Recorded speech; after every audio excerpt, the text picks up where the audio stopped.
Okay, so I welcome you all once again. Today we'll start with next class, which is skewness and kurtosis. आज हम लोग क्या करेंगे? पहले we'll understand skewness और उसके बाद हम लोग बात करेंगे kurtosis की, और ये भी कि हम इन दोनों को हम लोग कैसे मेजर करते हैं और whatever value we get after measurement उसका क्या significance है, उसका क्या मतलब है. ठीक है. सो पहले एक ब्रॉडली बताता हूँ कि स्क्यूनेस होता क्या है. सो गाइस, अभी तक हम लोगों ने क्या किया? अभी तक सबसे पहले हम लोगों ने देखे मेजर्स ऑफ सेंट्रल टेंडेंसी, उसके बाद हम लोगों ने देखे मेजर्स ऑफ डिस्पर्शन. ठीक है. आज हम लोग देखने वाले हैं स्क्यूनेस और उसके बाद कोर्टोसिस. ठीक है. So measure of central tendency हम लोगों ने क्या किया? सो सेंट्रल टेंडेंसी का आइडिया था to get that data point जो कि एक सेंट्रल लोकेशन है. So that represent the entire data. So there is a single data point which gives us the approximate idea of the centralized data point. जैसे mean है, median है, mode है या percentile है. So they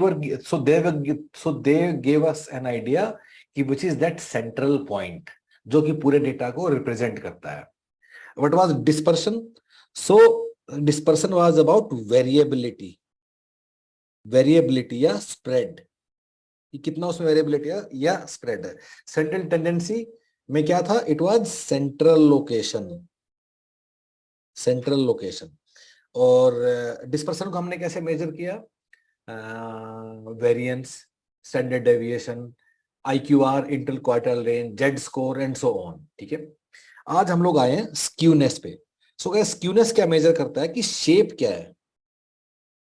See what is the shape? So basically shape कहां से आएगा? Shape इसी से आएगा कि जो डेटा स्प्रेड है वो किस तरीके से स्प्रेड है. So this is shape. और उसके बाद जो हम लोग करेंगे कर्टोसिस, इसका मतलब है कि डेटा में कितनी पिकेडनेस है. सो पिकेडनेस का मतलब क्या है गाइस? पिकेडनेस का मतलब ये है कि हमारा डेटा ऐसा है या फिर हमारा डेटा ऐसा है. So this is what we will study under the when we will discuss the peakedness. तो अभी हम लोग क्या करने वाले हैं? Let us move on to skewness now. Skewness का मतलब है कि शेप क्या हो सकता है. So this is our idea now and let us understand this. ठीक है. सो गाइस, अभी जब हम अपना शेप का बात करेंगे, ठीक है, अभी हम अपना शेप का बात करेंगे, तो उसमें अब शेप किस तरह के शेप हो सकते हैं. ठीक है. सो पिछली क्लास में भी हमने एक मोटा मोटा डिस्कस किया था, पर आज हम उसको अच्छे से डिटेल में करेंगे. ठीक है. So one is that shape can be, and let me draw this, another one this, maybe this, and this.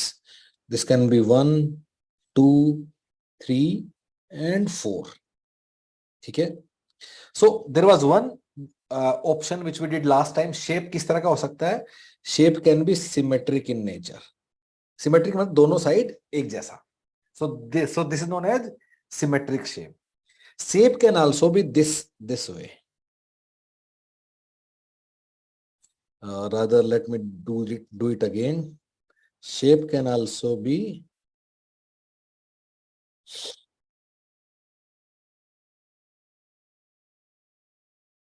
this way. या फिर shape can also be this way. ठीक है. या फिर कई बार शेप ऐसे भी हो सकता है, एंड लाइक दिस. करेक्ट. सो जो अपना फर्स्ट वाला शेप है इसको हम लोग बोलते हैं सिमेट्रिकल. ठीक है. जो सेकंड वाला शेप है इसको हम बोलते हैं right skewed. Look at this कि राइट में there is a skewness, so right skewed. इस वाले को हम लोग बोलते हैं कि there is a skewness towards left skewed. और इसको बोल सकते हैं बाई मॉडल. अगर एक और पीक होती तो may be try model and multi modal and so on. ठीक है.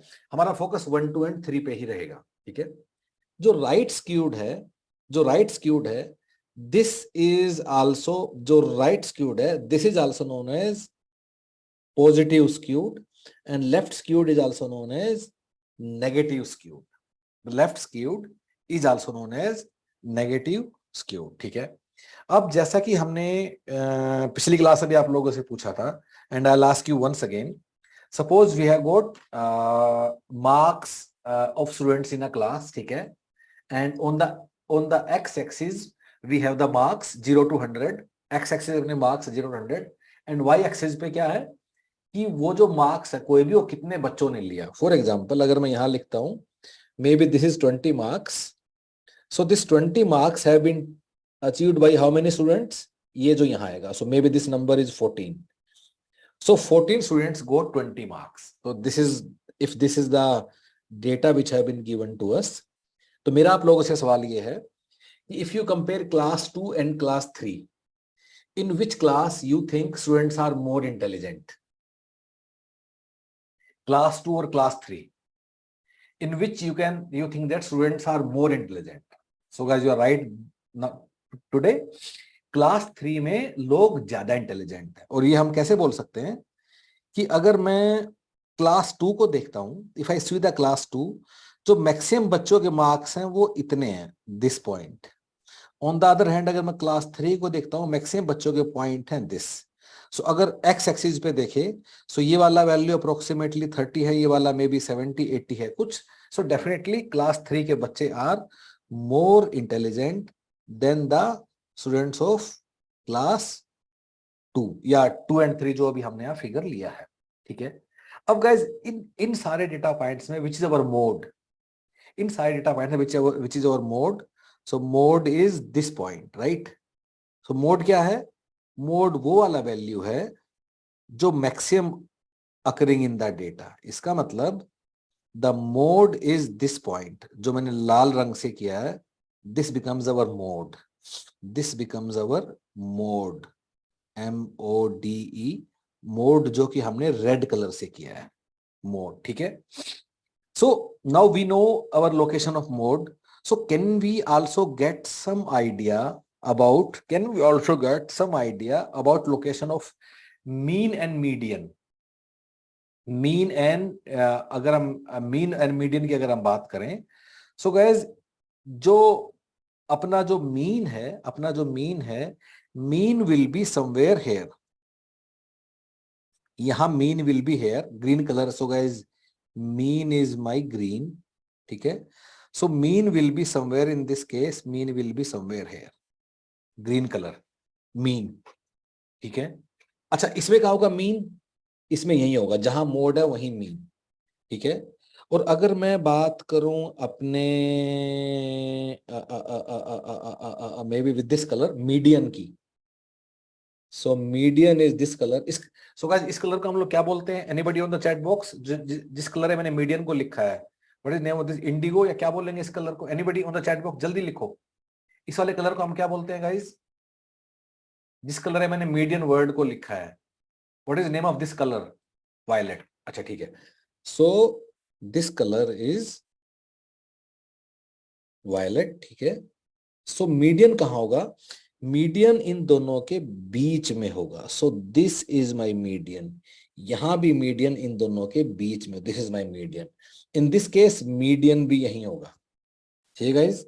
सो इन दिस केस अपना मीन भी, मीडियन भी और मोड भी तीनों एक ही पॉइंट पे होंगे.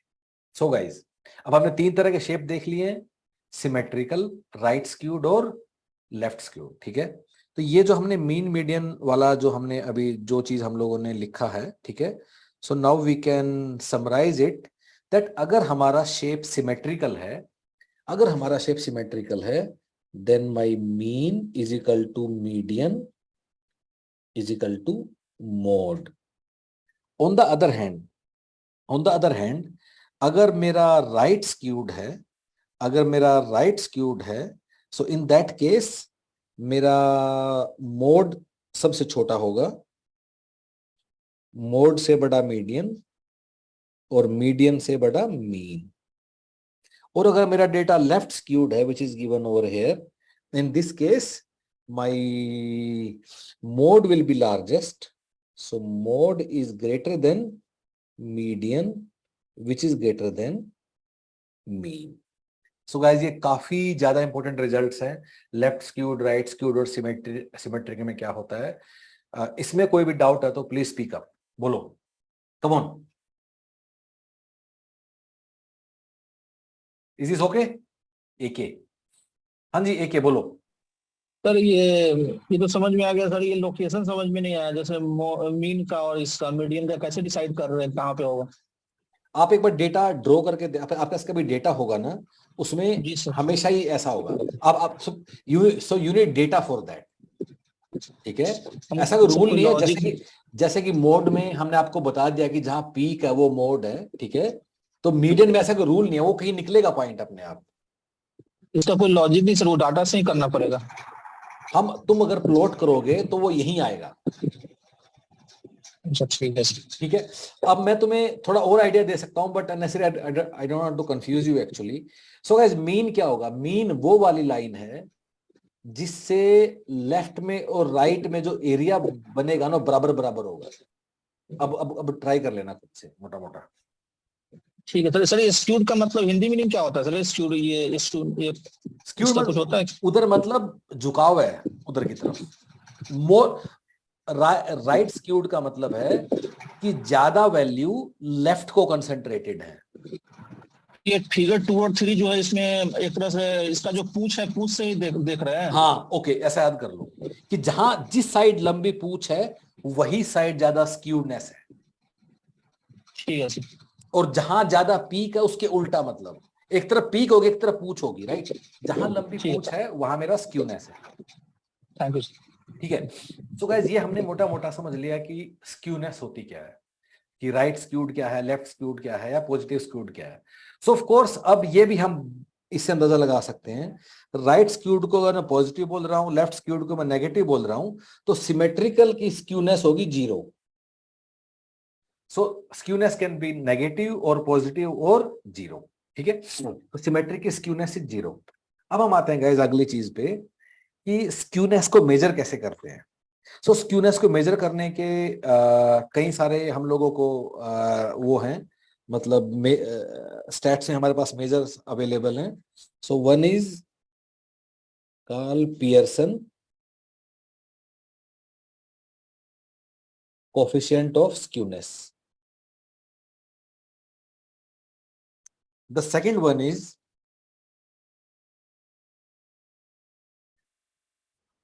बोलेज Bowley's coef Bowley's coefficient of skewness,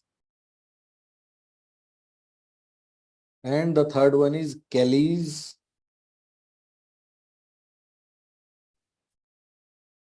coefficient of skewness।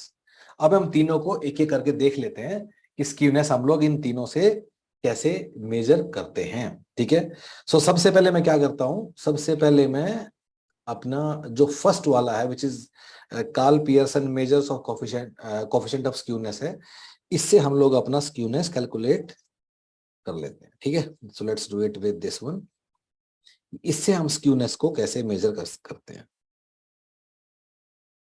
So according to this, skewness is given by mean minus mode divided by standard deviation. Mean minus mode divided by standard deviation. So it is represented by J, ठीक है।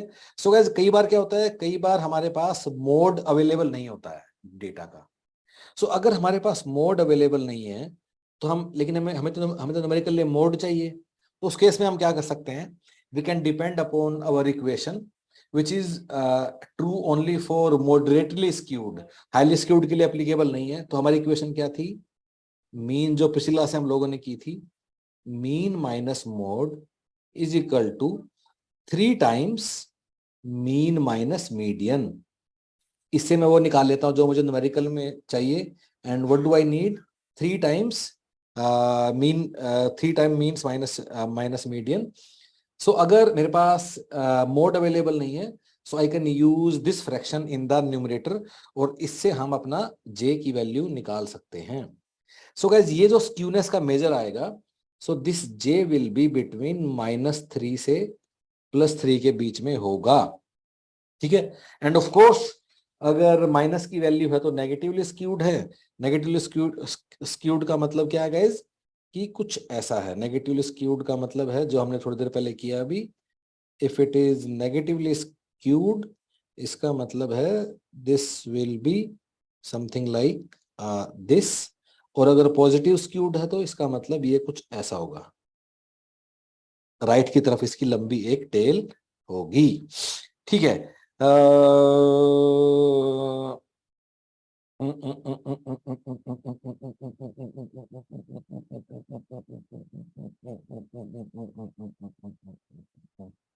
हम्म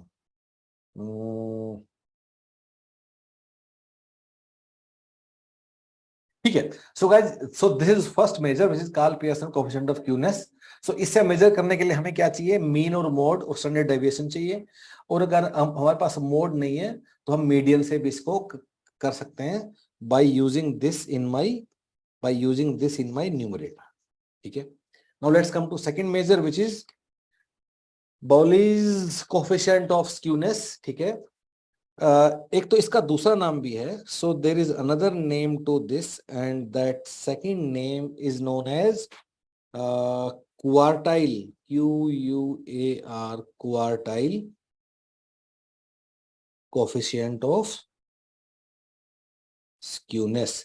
this is also known as first coefficient. जो हमने अभी पहले किया Karl Pearson, this is also known as second coefficient. इसके दूसरे नाम भी हैं गाइस। ओके, इसको फर्स्ट कोएफिशिएंट भी हम लोग बोलते हैं। So in this case, our coefficient of Bowley's coefficient of skewness is calculated by third quartile minus first quartile minus 2 times second quartile, which is nothing but median Q3 minus Q1. This is plus actually Q3 minus Q1. ठीक है। So इससे हम coefficient of वो निकालते हैं, and this is basically based on what?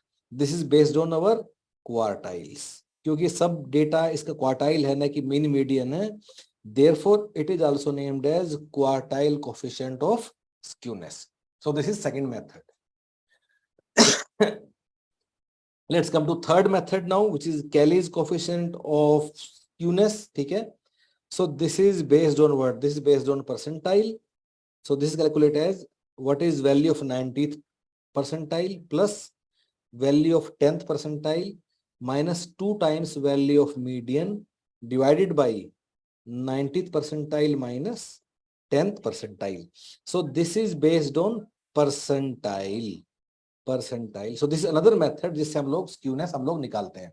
So 3 method से हमने अभी सीखा जिससे हम लोग स्क्यूनेस निकालते हैं, and those 3 methods are Karl Pearson coefficient of skewness, उसके बाद बाउलीज कोएफिशिएंट ऑफ स्क्यूनेस, और तीसरा कैलीज कोएफिशिएंट ऑफ स्क्यूनेस। ठीक है। So as we discuss some time back, होगा क्या गाइस, स्क्यूनेस की जो वैल्यू आएगी वो कुछ भी हो सकती है, नेगेटिव भी पॉजिटिव भी। ठीक है। सो हम लोग जनरली क्या बोलते हैं कि जो वैल्यू 0 के आसपास है, so maybe we can say अगर वैल्यू ऑफ स्क्यूनेस इज -2 +2 के बीच में है तो ऑलमोस्ट 0 के आसपास है, so we can say it is more symmetric.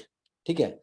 अगर वैल्यू वी कैन से कि -1 से -2 के बीच में है, या फिर +1/2 to 1 के बीच में है, इसका हम लोग बोलते हैं स्क्यूनेस है तो, but it is moderately skewed.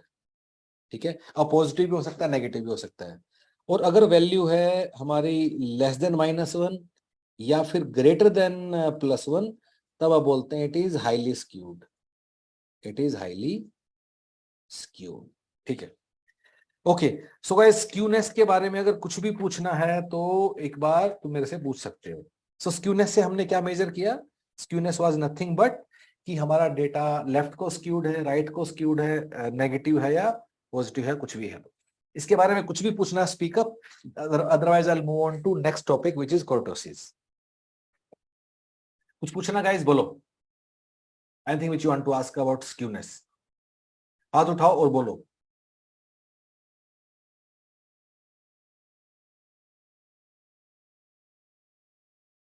ठीक है। सो आगे बढ़ते हैं and let us move on now kurtosis. So guys, kurtosis में हम लोग क्या करते हैं, कर्टोसिस में हम लोग what is measure is peakedness, PEAKEDNESS,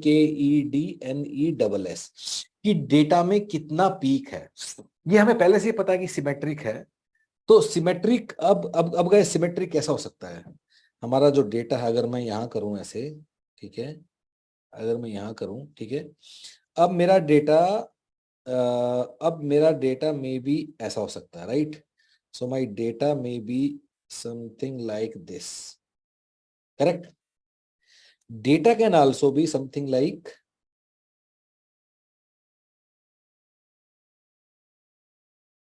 this, correct? And data can also be something like maybe this, ठीक है? So idea is, so what is the idea? So guys, idea is कि हमारे डेटा में peakedness कितनी है, हमारे data में peakedness कितनी है। So this is what we measure by products, ठीक है? सो अगर हमारा डेटा नॉर्मल डिस्ट्रीब्यूशन है, which is in green colour, अगर हमारा डेटा नॉर्मल डिस्ट्रीब्यूशन है, अच्छा उससे पहले how do we measure the peakedness? Peakedness is measure by beta 2, peakedness is measure by beta 2 which is given by μ4 minus μ2 square. अब μ4 और μ2 क्या है, अभी 2 मिनट में बताऊंगा। अभी μ4 divided by, not minus, μ4 divided by μ2 का स्क्वायर से हम अपना बीटा 2 निकालते हैं, और बीटा 2 से हम क्या करते हैं, अपना कर्टोसिस मेजर करते हैं। सो अगर मेरा डेटा इज नॉर्मली डिस्ट्रीब्यूटेड, अगर मेरा data is normally distributed, then my value of beta 2 will be around 3, ठीक है? And this type of curve is known as meso, MESO, this है मेसोकुरेटिक, MESOKURATIC, ठीक है?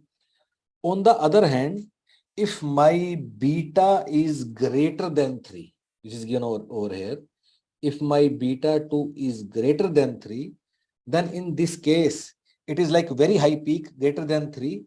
In this case, it is known as leptokuretic.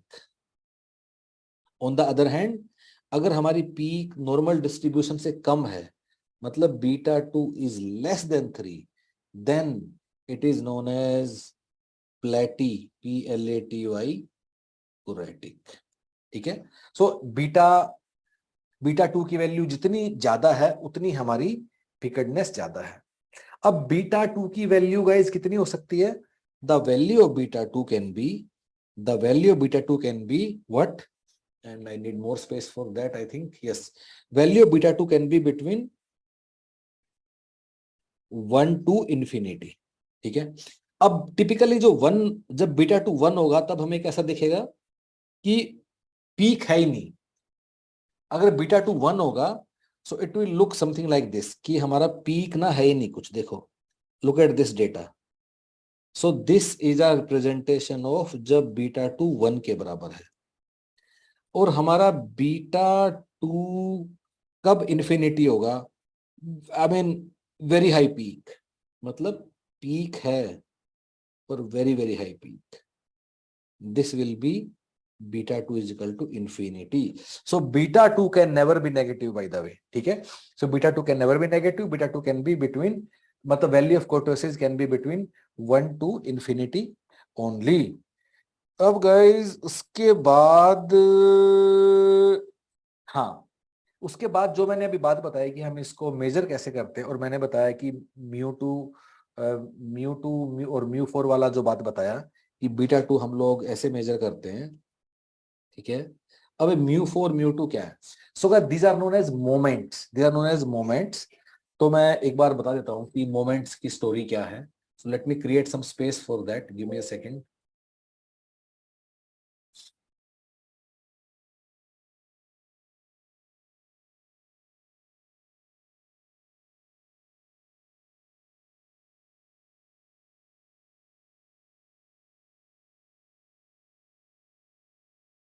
ठीक है, अब so guys बड़ा ही आसान है, ठीक है? The first moment FIR, first MONT moment, mu1 is represented by सारी वैल्यूज का मीन से जो डिस्टेंस है उसका summation divide by n.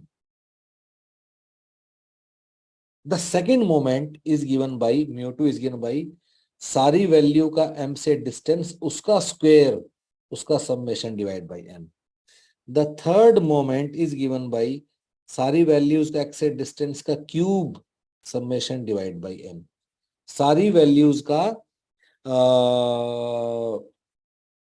Mean से जो डिफरेंस है उसकी power 4 summation divide by n. So these are the moments.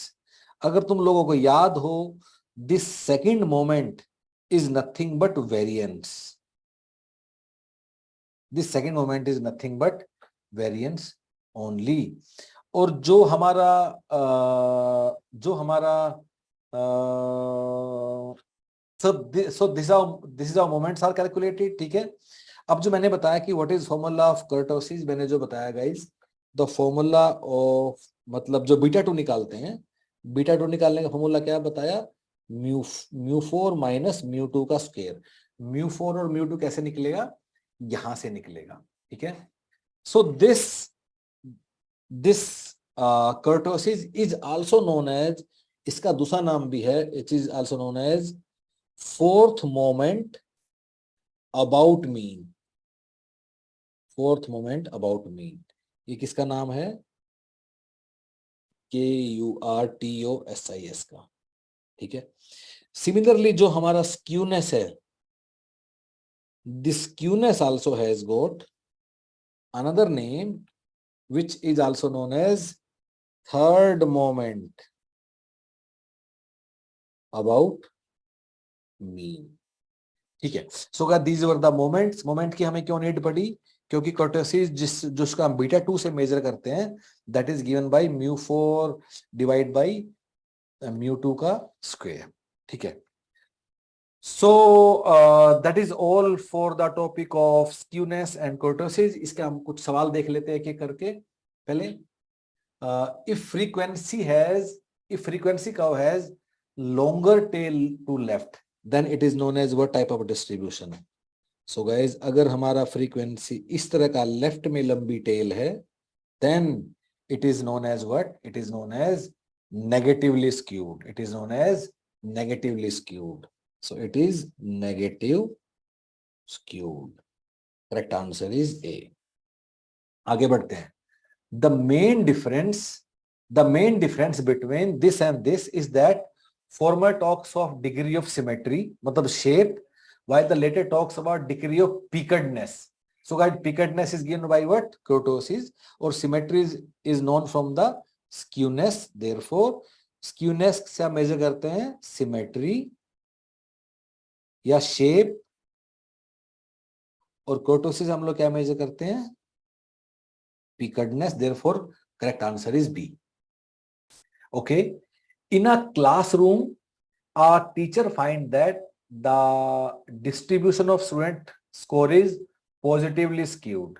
Okay. Hence the mean of score will be greater than median, and median will be greater than mode. So guys, एक बार देख लेते हैं कि जो हमारा positive skewness था उसका हम कैसे मेजर करते हैं, कि राइट में हमारा लंबा टेल है, इसका मतलब मेरा मोड यहां होगा. So this will be my mode. अगर यहां मेरा मोड होगा तो यहां मेरा कहीं मीन होगा, और इन दोनों के बीच में मेरा क्या होगा, मीडियन होगा. Therefore mean is greater than median is greater than mode. अब हमें उसमें सवाल में क्या बताया, hence the mean of square is greater than median and greater than mode. Of course, statement 1 is correct. Second one, when the distribution is found to be normal, all three measures of central tendency coincide. Yes, सब लोगों ने किया था. अगर data symmetrical है तो the mean and median and mode, all of them are equal. Therefore, correct answer is A. Next one, the first coefficient of skewness is also known as Bowley's coefficient of skewness, ठीक है, और Bowley's coefficient of skewness, और जो Karl Pearson coefficient of skewness था, इसको हम क्या बोलते हैं, सेकेंड कोफिशिएंट ऑफ स्क्यूनेस। ठीक है, आगे बढ़ते हैं। In the measure of skewness the absolute skewness is equal to, the absolute skewness is given by, so basically absolute skewness क्या था गाइज, कि जो हमारा कहाँ गया, यस, जो हमारा Karl Pearson coefficient of skewness था, इसमें जो मेरा न्यूमरेटर है, जिसको मैं स्टैंडर्ड डेविएशन से मेजर करके उसका रिलेटिव मेजर बनाता हूं, this mean minus mode, this mean minus mode is known as absolute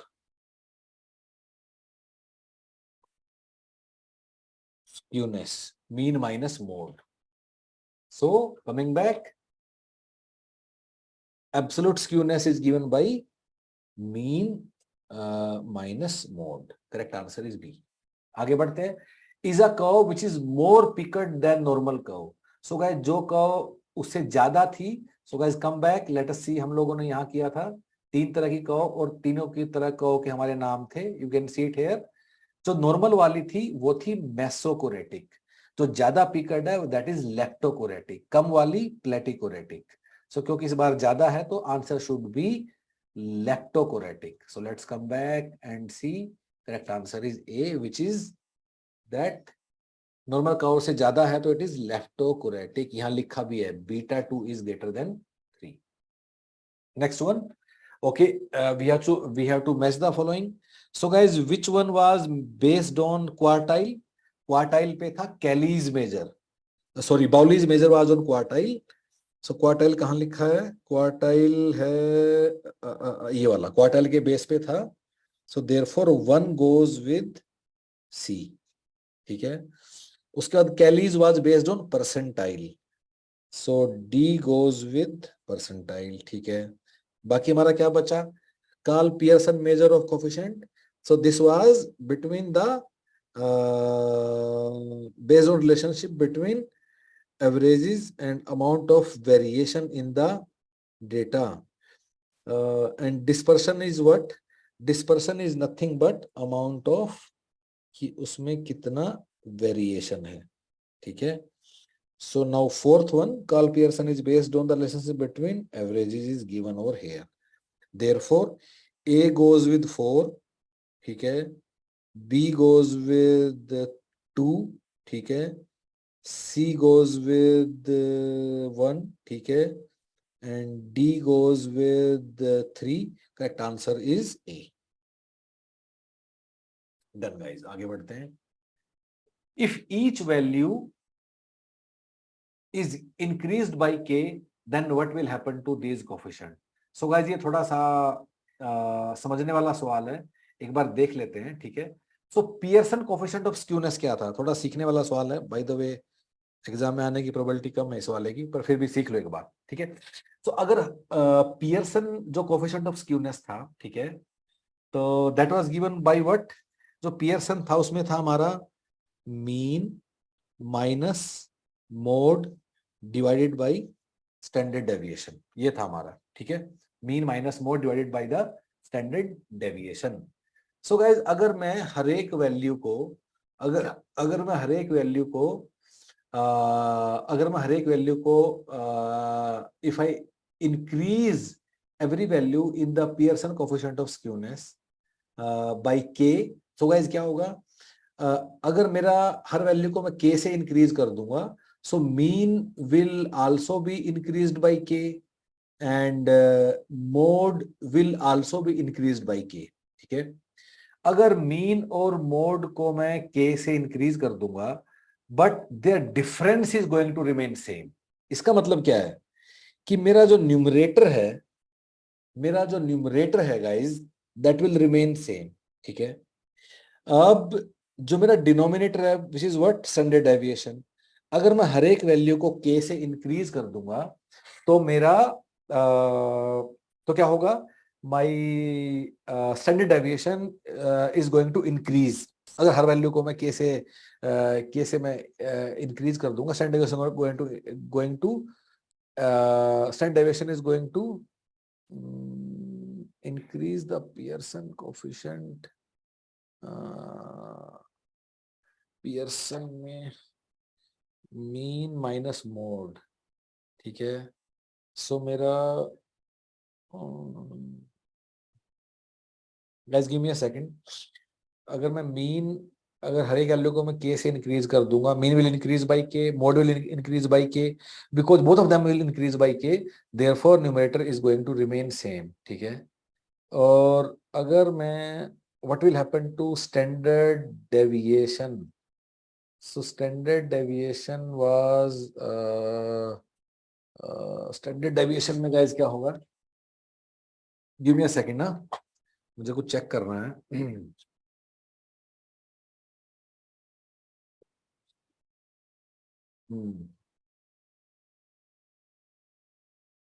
so guys standard deviation, yes, अगर तो पिछली क्लास से याद है, standard deviation is independent of change of origin, मतलब हर एक वैल्यू में कुछ भी मैं ऐड करूंगा या डिक्रीज करूंगा, so standard deviation is independent of change of origin, therefore it is not going to change, therefore numerator is going to remain same, denominator is going to remain same, therefore Pearson coefficient of increase, Pearson coefficient of skewness will remain same.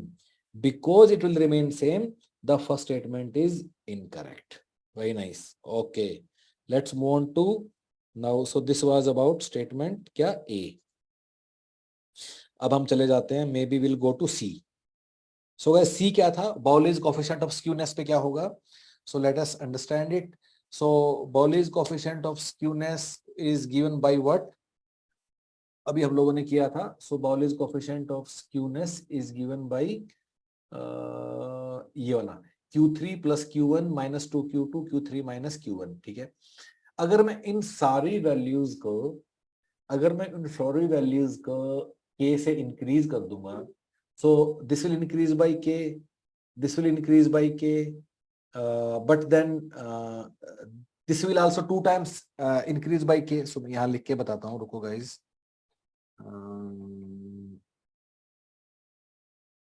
Okay, we are looking at C now. C हमें क्या बोलता है, Q3 plus Q1 minus Q minus 2Q2 and Q3 minus Q1, ठीक है। So we are looking at C now.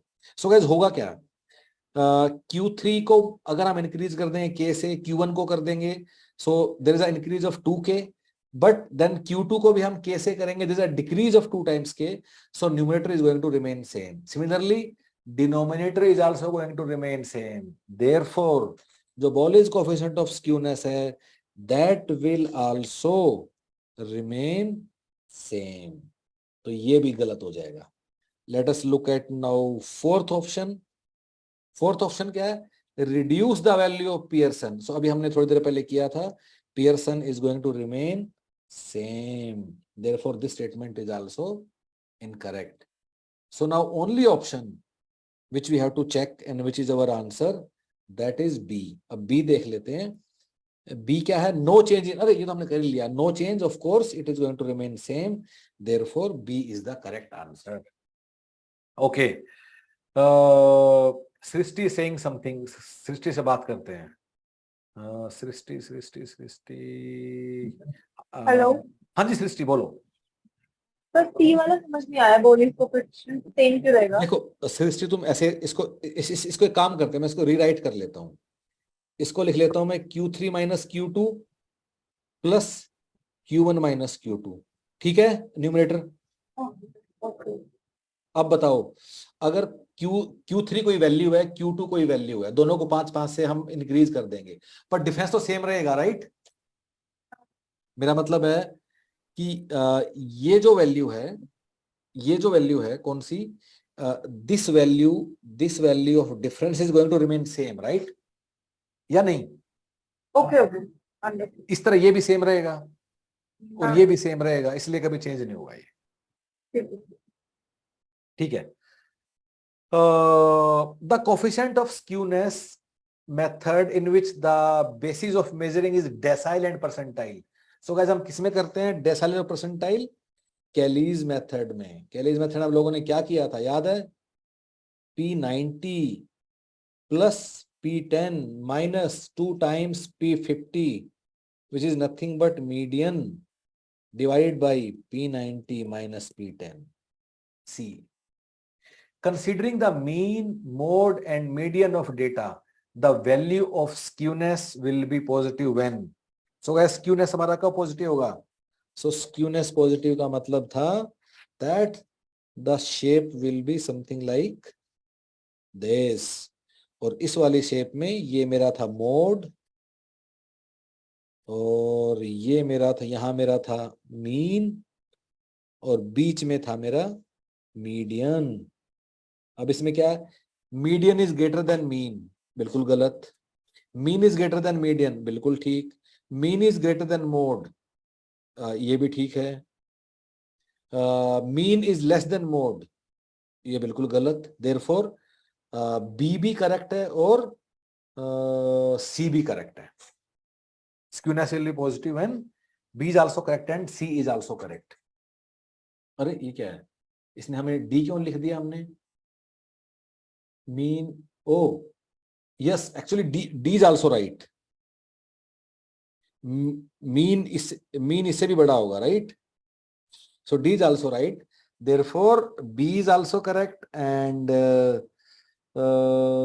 C is also correct and D is also correct.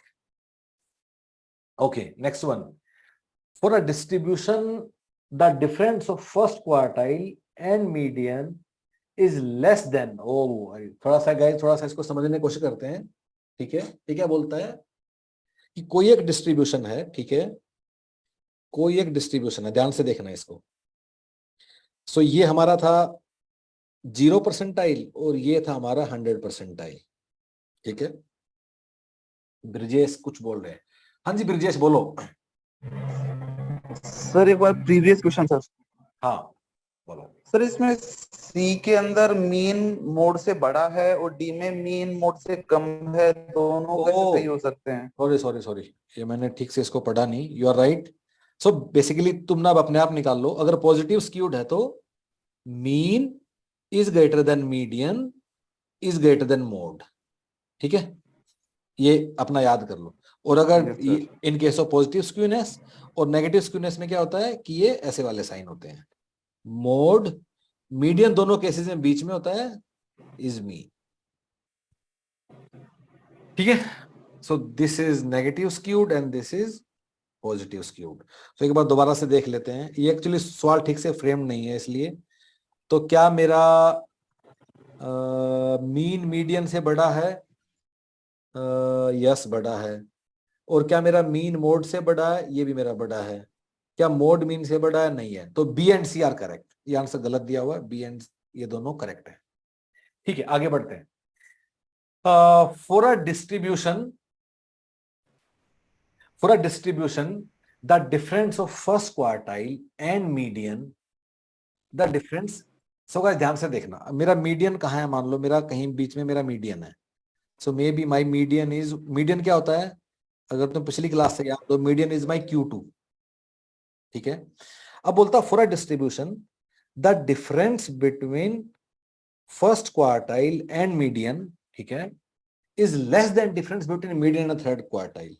मतलब क्या है कि मेरा जो Q1 है ना, जो मेरा Q1 है वो मेरा मोटा मोटा यहां कहीं है और जो मेरा Q3 है वो यहां है कहीं।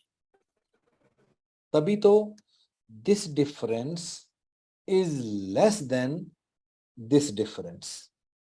This difference is less than this difference, ठीक है? अब गाइज अगर तुमसे कोई पूछता है कि ये वाला डेटा पॉजिटिव स्क्यूड होगा या नेगेटिव स्क्यूड होगा, so you can clearly make out कि जो राइट हैंड साइड में डेटा है, जो मेरा राइट हैंड साइड में डेटा है उसमें एक लंबा टेल है in comparison to left hand side data. Therefore, it will be something like this. यहां से मेरा ऐसे and then longer tail to right hand side. Because मेरा जो थर्ड क्वार्टाइल है that is more and more towards the value of 100 percentile, which is nothing but my Q4. ठीक है, therefore this will be positively skewed. Okay.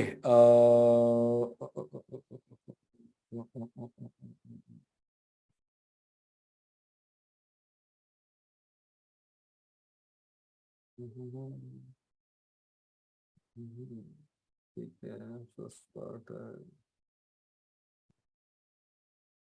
Okay, positive skewed के लिए कौन कौन से हमारे स्टेटमेंट करेक्ट हैं? So again very good question. एक ही सवाल में हमें जो हमने किया कई चीजें हमें अब जानने का हमको एक ही साल में हम लोगों को मौका मिलेगा। ठीक है, तो it says that positive skewed में गाइस होगा क्या? पॉजिटिव स्क्यूड का हम लोग डायग्राम बना लेते हैं। ठीक है,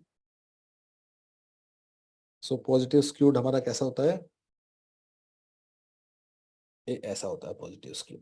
ठीक है, अब पहली बात mean median mode. Once again मैं हर बार क्या करता हूं, मैं हर बार पहले अपना मोड इसमें से निकाल लेता हूं एवरी टाइम। ठीक है, सो अगर मैं इसमें से अपना मोड निकालूंगा तो guys give me a second.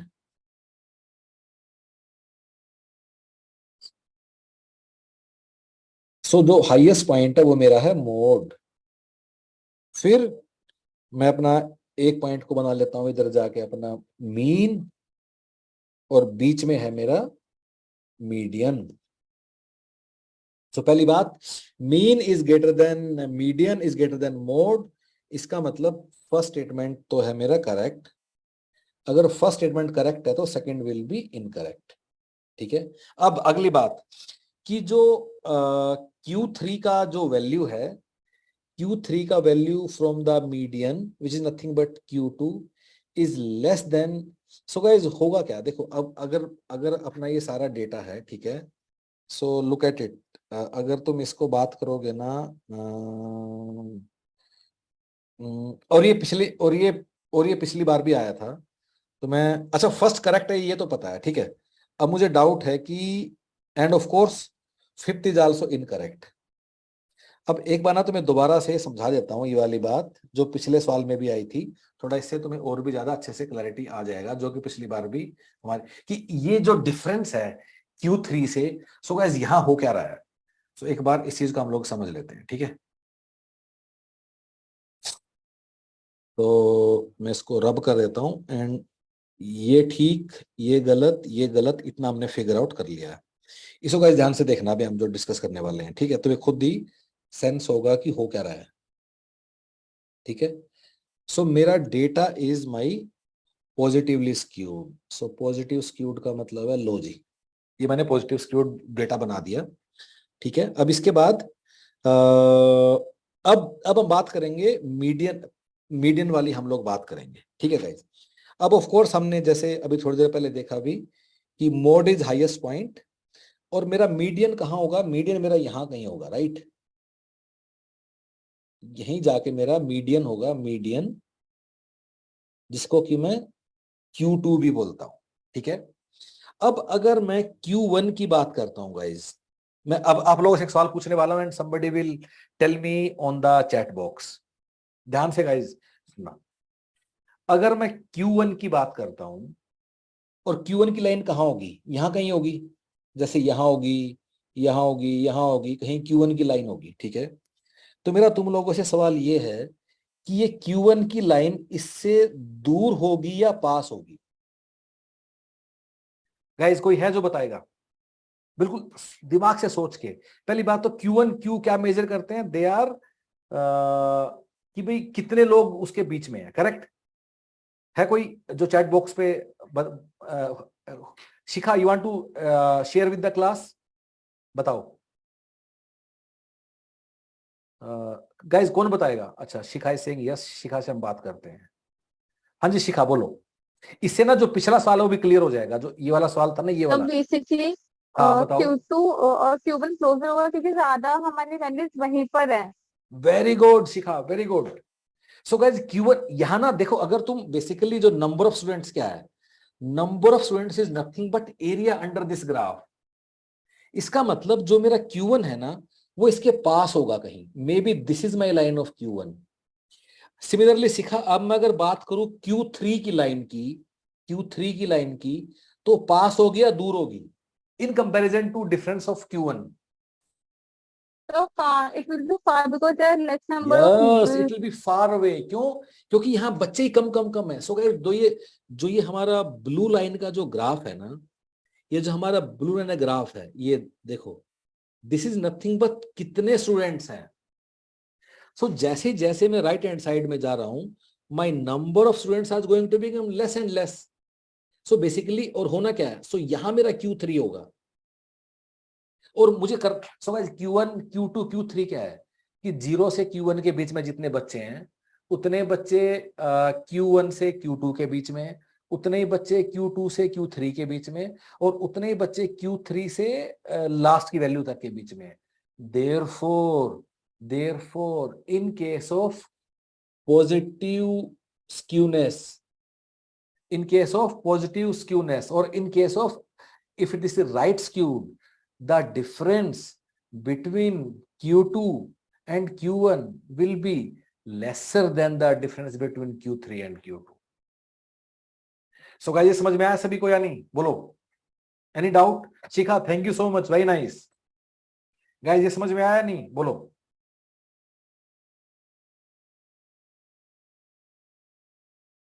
I think इस अकेले सवाल से अपने स्क्यूनेस के सब सवाल इसके बाद हो जाने चाहिए। एक सवाल में इतना कुछ छुपा हुआ है। एके से बात करते हैं, एके हैज सम डाउट। हाँ जी एके, बोलो। सर लास्ट लाइन जो बोले एक बार रिपीट कर दीजिएगा सर।